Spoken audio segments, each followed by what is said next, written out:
Hi, everybody. Welcome to another Real Estate Sessions Rewind episode. This week, we venture back to January of 2022, and we're going to be listening to a replay of Craig Rowe, the real estate technology reporter for Inman News. He has a wonderful backstory filled with some amazing adventures, and I know you're going to love listening to it. Enjoy.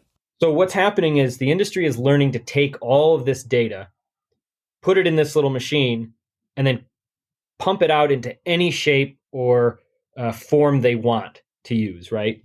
So, and they're doing some incredible things with it. There's a company called TopHap that I just can't get enough of because they have these data-driven real estate information maps that can track everything from CO2 levels in the air to the history of a plot.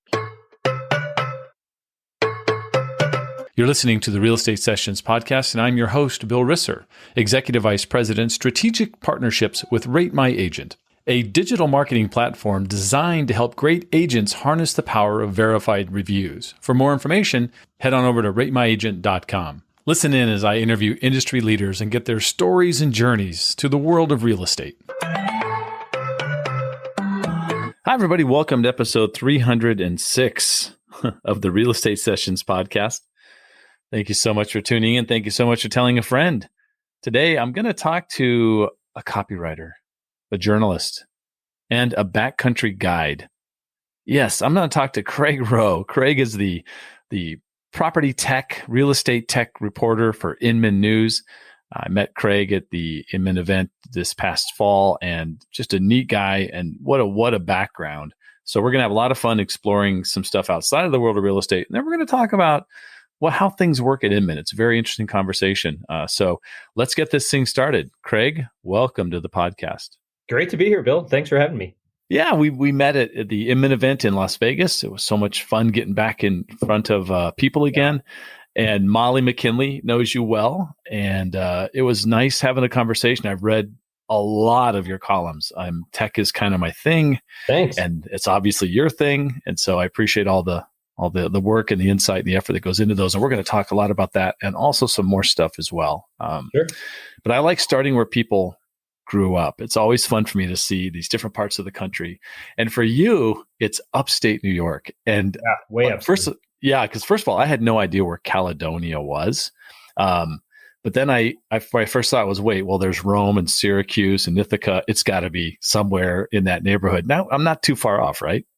No, you're not too far off. It is just south of Rochester. Okay, gotcha.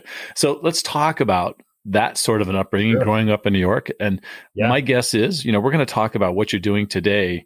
I'm going to assume that a lot of who you are today was influenced by where you grew up. Yes, it absolutely was. I loved growing up in a small town, and that's it. I am now full circle right back in a similar location here in Northern California. But Caledonia was really neat. It was, definitely a small town, had a lot of close friends. I have 3 older brothers. And then in all our lawns, we had all these families in the neighborhood, right? And all the backyards met. And the family down the street had 6 kids, and in the back of us had also like 5 or 6. And then, so basically there was just this amalgamation of families all the time, and all these kids of different age groups all the time interacting.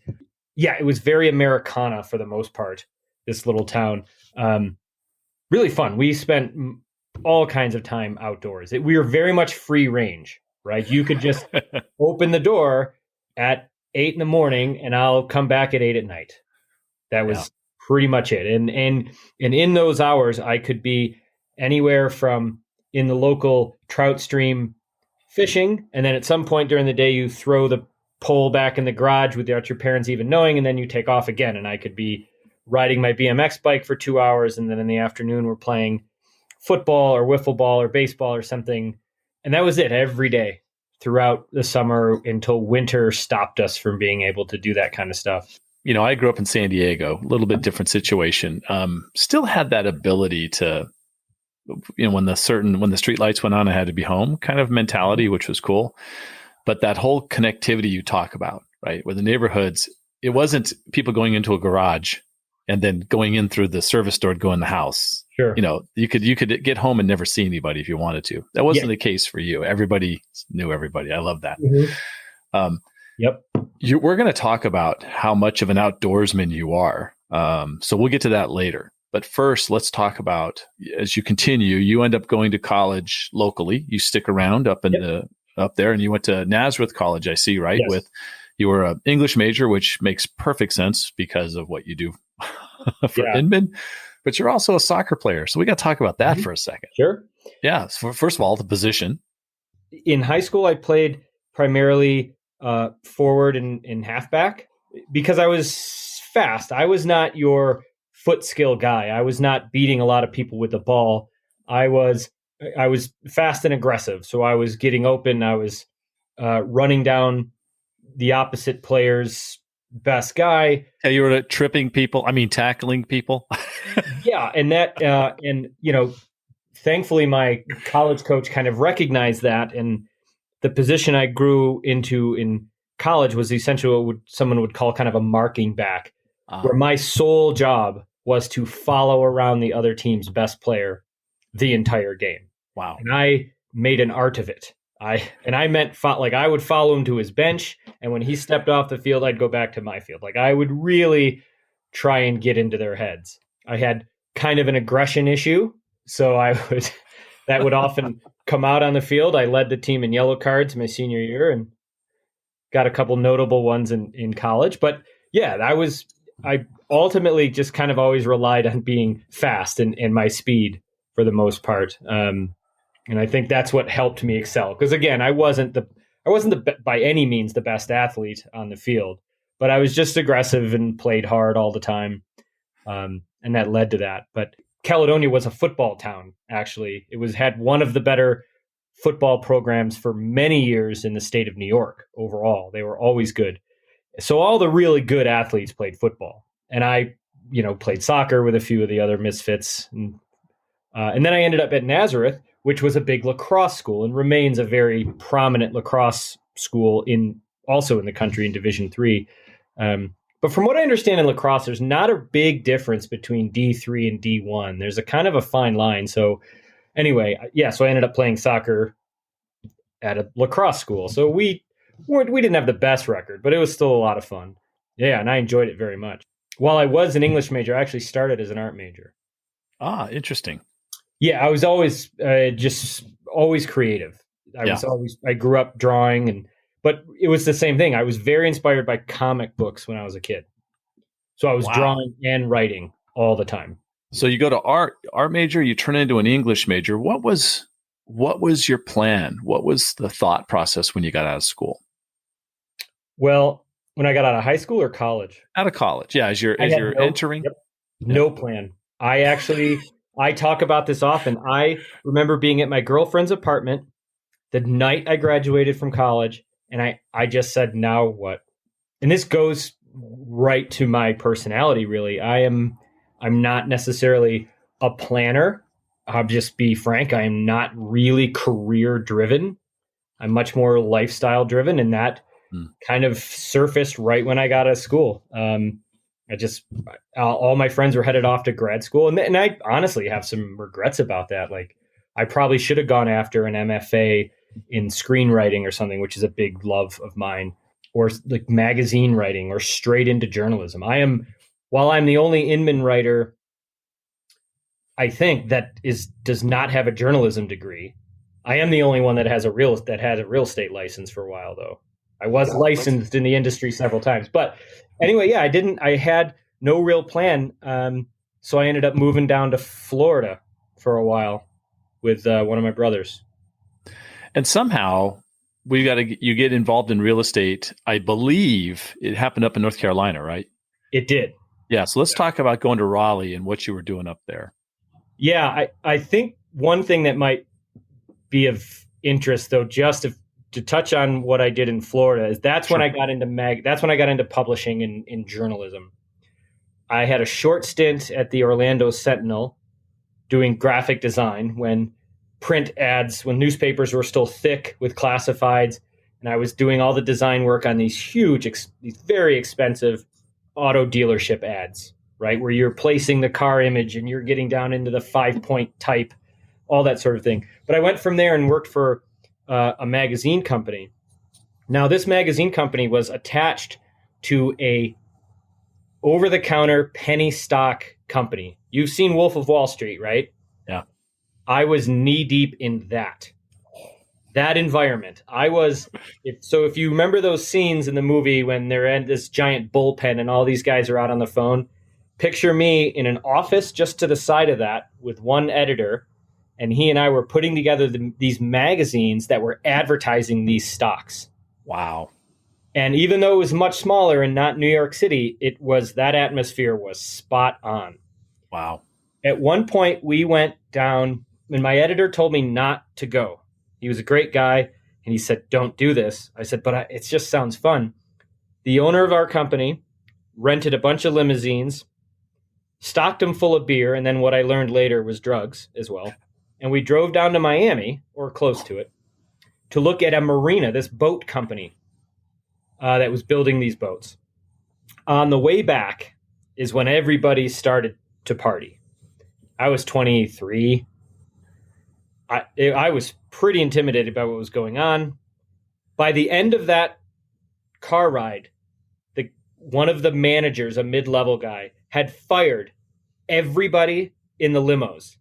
He pulled over 3 times on the Florida Turnpike and made people get out and find their own way back. I was the only one he was not in charge of, so he could not fire me. By the end of the night, like midnight, we're back in the parking lot, and it's me and this ravaging, coke-addled, drunk stockbroker and his girlfriend just sitting there staring at me because I witnessed this whole debacle, fights inside. It was nuts. And there I was, the little magazine editor, just standing there. But anyway, that's how I got started in publishing. That's great. I can't even imagine. It was, yep. Oh yeah. Someone had died at my stint there. One of the guys died. He took too much coke and got in a hot tub and was left alone and croaked. Oh, jeez. Yeah, it's terrible. Like, multiple affairs going on. And so I live in Florida, so you're not painting the brightest picture of Florida, but that's okay. Nobody ever does, other than the weather.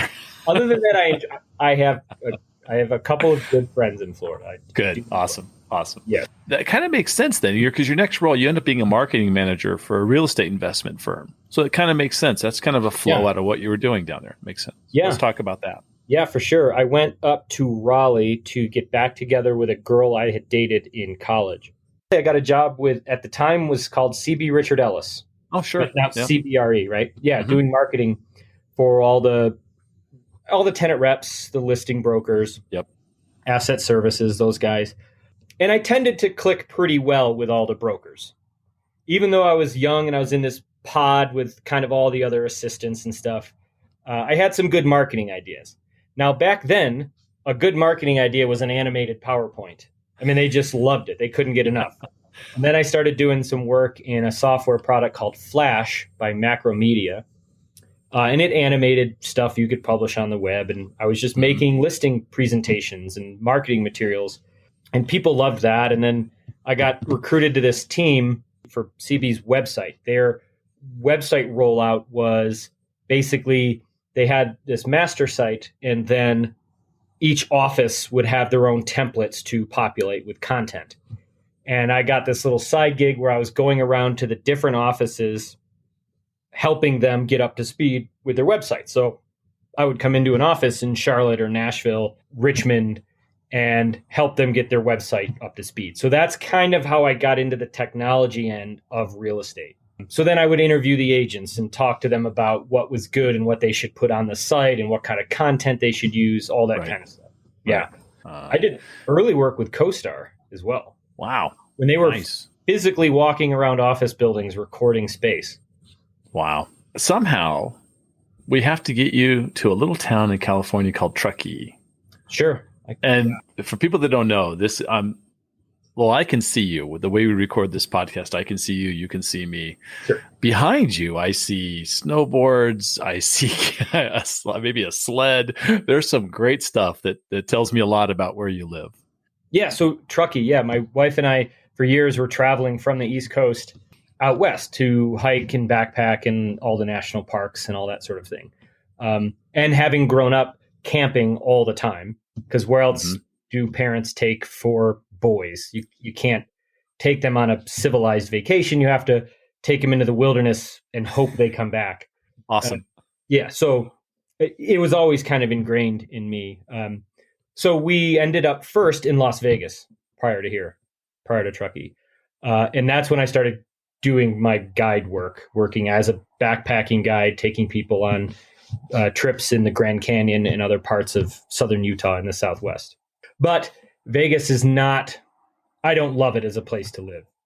The town has a number of great assets and things going for it, but it was not for us.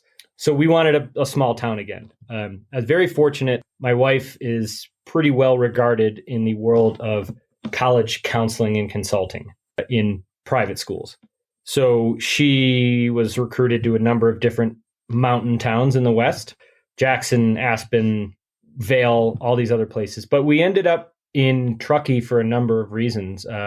It had great access to water. At the time, it was more affordable than some of these other places. And just Lake Tahoe in general. Like, this is just a pretty fantastic place to live. The summers are unbeatable. And then the winters, of course, typically are a heck of a lot of fun, because the entire town, the entire kind of vibe of everybody is always to get on the mountain, right? Everything is about the snow and then when it's going to happen. And it's like some of the most fun times for me is this buildup of a big storm coming, like we just had over Christmas. It was just fantastic. And I just love that. I love that excitement. I become a kid again, back in New York, can't wait to get out and go sledding in the winter. And I get distracted. I have a hard time working when I know there's good snow out there that needs to be ridden. I mean, I'm very much like a child, like before the end of the school year or something, waiting for summer. I just get distracted by it and it becomes kind of all encompassing. Yeah. And again, Truckee being a small town, you get to know a lot of people quickly. You see them on the hill, you see them in the, I do some stuff in the backcountry as well, some split boarding. And it's fun. There's a ton of Olympians and ex-pro and current pro athletes that are always around, and you never know who you're going to be sitting with. You know, I have a local bartender that can do double backflips off cliffs. I have a good friend who's dating a 4-time Olympian. Like, I love all this connection to outdoor sports and adventure recreation and everything. It's really fun. You're still doing your guiding, right? Backcountry guiding and that sort of thing. Talk about that. Sure. The typical client, it's not going to be a guy like me who doesn't camp, I would think. It's probably somebody who's a little more in tune with nature, or maybe more than actually not. Well, you'd be surprised. A little of both. I think the common client is someone who wants to experience some outdoors, but doesn't really know where to begin, or they don't want to get into it full on. They don't want to go buy a bunch of equipment because they know they're only going to do it once or twice every few years. Okay. So they hire people like us to take them out. And the company I work for, they provide all the gear and we prepare all the food for them, and they get the permits, right? They have a whole team dedicated to getting permits in these parks and these remote places. It is a lot of fun. That is, quite frankly, the most rewarding work that I do. Is if you take someone who's never camped or hiked significantly, and, for example, you hike them for 5 days across the Grand Canyon. Now, it's on corridor trails, so very well marked, like backcountry campsites, but they're developed. They're dedicated sites, and they have pit toilets. So it's technically... it's backcountry, it's wilderness, but it's a little more developed. But even so, for some people, that is an immense experience. And taking someone who's never done that across, and something they don't even believe they can do. They're so scared and nervous about the hike and sleeping outside and all this sort of thing. And the reward that they feel, and to know that you had a role in helping them get through all these emotional hurdles and all this fear and experience all this enjoyment, it's extremely fun and rewarding. It is. I've had a lot of incredible experiences and gotten to know a lot of cool people from guiding them around different places in the woods. You're the only guest out of 306 guests, Craig, that we've had this conversation with. So that's awesome. I thank you for bringing it to the show. Yeah, terrific. But let's get to the real estate stuff. Okay, sure. And we talked about the fact you're I would guess the tech columnist, right, for Inman. And first of all, how did that come up? How did you connect with Brad, or was it someone else at the time that you connected with? I connected with Amber Taufin, who at the time was the editor. Mm-hmm. I was again just a freelance writer at the time. In 2009, I went out on my own, and I was working for real estate agents and different companies. But I actually always read Inman because I was in real estate. I just was always on it. And I just emailed them about being a contributor, someone who writes for free, right? Mm-hmm. As a way for me to potentially get more real estate business, right? However, when Amber saw my background, she said, look, we're actually looking for somebody that understands technology and can be a regular paid contributor. So yeah, as a freelance writer, a standard regular gig is awesome, right? So you're not scraping to get pitches accepted and all that sort of thing. So I did a couple of demo columns, and then obviously she showed it to Brad. He liked it. I was very grateful. That's that's how it started. It started out as it started out as one a week, quickly went to one a day. Oh boy. Yeah. It's very hard to sustain. Yeah. Because you're going to run now. And in 2015, 16, there just weren't that many yet, right? There weren't that many new companies coming up as there are in the last few years now. But still, every day was really hard to do a demo, think about my views on it, compare and contrast it to other products out there. Mm-hmm. But then we kind of found a really good balance, and I really liked the atmosphere. I liked everyone I worked with in Inman. That's one of the big reasons I very much enjoy it and stick around, is because I've always had good people to work with. Yeah, the editorial team and I'm a very vocal advocate for journalism, and it's why I love working with all these other journalists. Is I learn a ton, not just about, I think I bring a lot of real estate knowledge to Inman, but learning about principles of journalism, why things are published, why they're not, why certain things need to be edited. I love that. It gets me very excited, very fired up.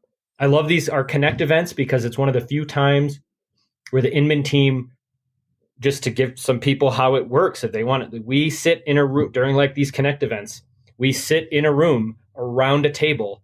All of us are writing, and then these discussions will erupt about anything from a word we should use or not use, and we'll debate for 5 minutes about whether we should use that word or not, or how to quote something correctly, or should we use that person's comments, or like, I love those conversations and I love hashing that stuff out. So yeah, I guess ultimately that's kind of how I came into Inman. I continue to do other freelance projects on the side. I have other clients, so to speak, but Inman, is my primary workload each day. And I still love it. It's a lot of fun. I've gotten to know a lot of great people. Seen some really cool products, seen some duds. We're going to talk about that. Yeah. People that know me know I am a massive fan of copywriters. I love I wish I could write something that compels people to take action. That's such a powerful thing to be able to do well. Yes. Lauren Walker has been a guest on this show. In fact, she has my favorite Twitter handle of all time, and it's at insert copy here. There's no better Twitter handle. I didn't know that, but that doesn't surprise me at all. She is very bright. That is great. Yeah, so it's very cool. I love the fact that the journalistic integrity of the company you work for matters. And however, there are a lot of I don't want to say anti-Inman, but a lot of people who think Brad's just trying to rock the boat, or he's just saying stuff to make stuff happen. How do those work together, or do you have how do you handle that? No, I think Brad sees the role of journalism as to shake things up because that's where the last bastion of truth lives in, like, societally speaking.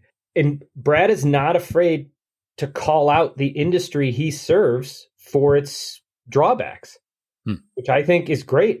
And I support that fully. I talk a lot about issues that the industry has overall, whether it's with technology. I have a big problem with the way agents come in, are trained in the industry, how the low barrier of entry. And if there's a reason why something's not working, look inward first, right? I think, and Brad is not afraid to do that, right? He's not afraid to rock the boat, as you said. I support that fully, but you can rock the boat honestly in a forthright manner and still be journalistic about it. Just saying something that people don't agree with doesn't mean that's a bias, right? Okay. You're not leaning one way or another. If you're just saying, look, this is your problem. Like right now, it's not my beat, but if I was writing regularly about the mortgage industry, I would tear it down. It is the most broken financial vertical in our country. The customer experience is shattered. It needs to be torn down and rebuilt from scratch. Again, that's not my beat, but that is honest. I think a journalist can say that and not be biased in any way, shape, or form. Yeah. And I'm, because me being a columnist and me being technically a contractor with Inman, so I am at arm's length from a lot of this stuff. I sometimes will jump into the comments when someone is calling out Inman's journalistic integrity. If it's something they think we're always on the take with Compass or Zillow, and it's all nonsense. Right, it's because they're newsmakers. The big issue is people don't understand what news is. They think if they don't agree with it, then it's biased against what they don't agree with, right? And that's not the case. We talk about Zillow a lot because they shook up the industry. They came charging in and did something totally different. The same thing with Compass. Yep. Right? Yeah, you're right. You're absolutely right. Yeah. All this stuff. Yeah. People need to understand what news. I would love it if they just asked, if a commenter just asked, why are you writing about this? And whoever, we can say why they do it. Especially if someone tries to call out like Andrea. Man, don't do that. Don't do that. Her stuff is sound. Yes. Yeah, you're right. Yeah. I mean, they all are. I think all our writers are great. I agree. You're coming up on like 7 years or so working with them. And let's talk about the different tech sectors a little bit. I don't know if this is something you can identify, but is there one tech sector right now that's just like taking all of your energy or a big chunk of your energy because it's just exploding or outpacing the rest of the field? Well, obviously, yeah, the showing technology stuff, everyone's scrambling to fill that niche, and only a couple have done it right. And I think there's a reason why they have. So yeah, showing tech stuff is really building up quickly. But on top of that, on a bigger scale, like that's kind of a smaller niche within the industry. But on a larger scale, it's obviously alternative finance. It's the companies like Knock and Divvy and Landing, these companies that are providing unique ways for people to buy and sell homes, whether it's rent to own, buy before you sell, all these alternative financing companies out there. I don't love that some of them are positioning themselves as technology companies. I think that's a lot of Wall Street stuff, to be honest. Like they're doing it to be in the prop tech circle, but what they technically legally are is a mortgage company. Right. Now, I don't blame them for that. They have to do what's best for their company. Right. But some of the positioning annoys me a bit. A lot of them are using, I guess I should backtrack a little. A lot of them are using technology internally to make their processes more efficient. Okay. And at the same time, while I was complaining about the antiquated mortgage industry, these alternative companies coming up, they're coming at it from an entirely different angle. They know how to use technology internally, whether it's something as simple as a team project software like a Trello or an Asana or Basecamp, like just to manage internal processes. That's way more than what Bank of America is doing or Chase or any of that stuff, right? Right. So alternative finance, these different ownership structures, they're cranking up quickly. Our mortgage reporter, Matt, has a ton of stuff to be writing about these days. Yeah. Is there something relatively new, like just popping up on the scene, that's piqued your interest, we'll say? Well, I think it's not a specific, it's hard to classify, but the use of real estate data. So the way that companies the best way I can describe it is, do you remember that old toy that Play-Doh had where you could just put a shape on the end of a little, like a compressor, right? You put the Play-Doh in, you can put a different shape on the front and press it through and it would come out in the shape of a star or like spaghetti, right? Yep. So what's happening is the industry is learning to take all of this data, put it in this little machine, and then pump it out into any shape or form they want to use, right? So, and they're doing some incredible things with it. There's a company called TopHap that I just can't get enough of because they have these data-driven real estate information maps that can track everything from CO2 levels in the air to the history of a plot you're about to buy. You can look at these heat maps and it shows you based on price and square footage and everything exactly where a neighborhood is moving. Now, those are valuable tools for real estate agents because they can look at that and go, okay, I'm going to focus on this market that in 8 months everything's going to push into this area in 8 months. I'm going to start targeting them. Wow. So when that little community is ready to pop, I'm going to be there. That feels a lot like what commercial brokers have done forever manually, right? Yes. Because it's all about identifying opportunities in a big way for investors and principals and things. But now that's being brought to the residential sector. That's pretty cool. Yeah. I have a story that can relate to that. When I was at CBRE a long time ago, I had a buddy who was the assistant to the land broker. And all the land broker told him to do for months was go to the zoning office, get plot maps, and then drive around the city. This was in Raleigh, North Carolina. Drive around the city and look at all those empty lots. And then look at it on the map. Just park next to it. Get out and look at it. He did that for months. And that's how he understood everything that was going on with these properties. What's coming near it? Is it going to be zoned retail? Is it, mixed use? And all this information now is available on our phones and on these apps. Yeah. It's incredible. There's a company out of New York City called Market Proof that is doing the same thing, but essentially with high rises in New York City. Wow. And their data sets are incredible. And they're not just presenting it in some boring Excel. It's just beautiful visualizations and charts and graphs and stacking plans. And the ability to make all this beautiful data digestible and have it be able to communicate messages is you can take all this information and give it to somebody who's visual like me. I'm not a numbers guy. I can't do math. But when you show me all these presentations that are all really cool, I think that's incredibly powerful.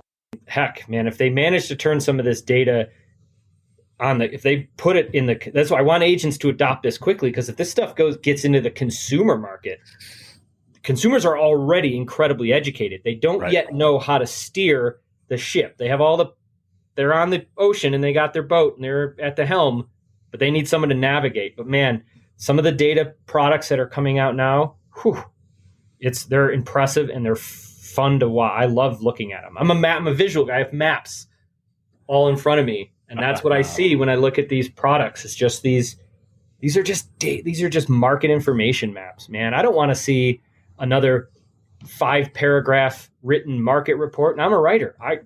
Show me some cool heat maps and graphs. And then just a little bit of a piggyback on that in terms of some other specific software that is a presentation software is is emerging as important, and I think it's really cool. Like the guys at Agent Image have access. Inside Real Estate bought Dash CMA and turned it into Core Present, which is really cool. And Mark Choi out of San Francisco built High Note, which is a terrific presentation tool. Yeah. There's more out there, and I think those are powerful tools, ways that you can present yourself and your company online easily to clients is really cool stuff. I'll put you on the spot. Sure. What's the most, because it's fun talking to a journalist. I can ask you a tough question because it's acceptable, right? Mm-hmm. What's the most overrated real estate tech? Do you want a specific name or? It could be I don't want to name a name. I don't. Yeah, sure. CRM tech. Okay. Overrated. Now it's overrated because what they've done to it industry wide. They've gone from its core task, which is to help people manage their contacts, right? Help them understand who to reach out to when. And they've put on top of all that, all these additional tools. Now, all the automations and like marketing automations, some of them have built in like content automation,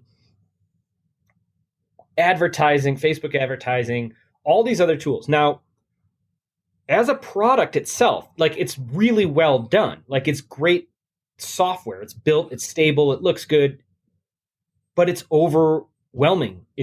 I think it's bogging down agents. Now, you have put me on the spot, but I've written about this, so this should be a surprise to no one. Okay.